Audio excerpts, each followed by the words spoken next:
बिस्मिल्लाहिर्रहमानिर्रहीम।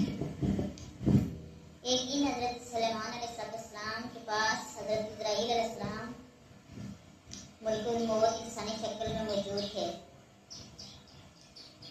इस वक्त हज़रत सुलेमान अलैहिस्सलाम का एक वज़ीर भी उनके पास बैठा हुआ था। मुल्कुल मौत ने इस वज़ीर को बार बार घूर घूर के देखना शुरू कर दिया। जब मुल्कुल मौत रुखसत हो गए तो वज़ीर ने हज़रत सुलेमान अलैहिस्सलाम से पूछा, हुज़ूर ये साहिब कौन थे?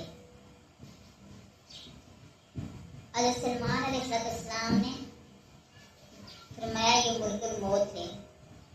वज़ीर ने अर्ज़ किया, वो मुझे बार बार गौर से देख रहे थे, मैं इंतहाई खौफज़दा हो गया हूँ। मेहरबानी फरमाकर हवा को हुक्म दीजिए कि मुझको फिलखौर बुमास के जजीरे में पहुंचा दे।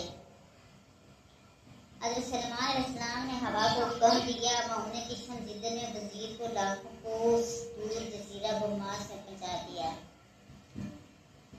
वज़ीर ने दुन ही जजीरे पर कदम रखा तो मुल्कुल मौत ने इसकी रूह कब्ज़ कर ली।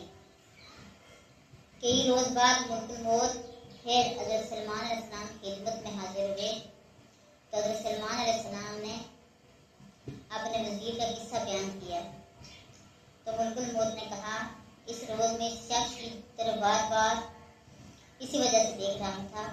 उसकी वजह यही थी कि मैं हैरान था कि शख्स की मुद्दत हयात बिल्कुल मुकम्मल खत्म हो चुकी है और चंद घड़ियों बाद मुझे जजीरा बुमास में इसकी रूह कब्ज़ करने का हुक्म है, लेकिन ये तो यहाँ बैठा है।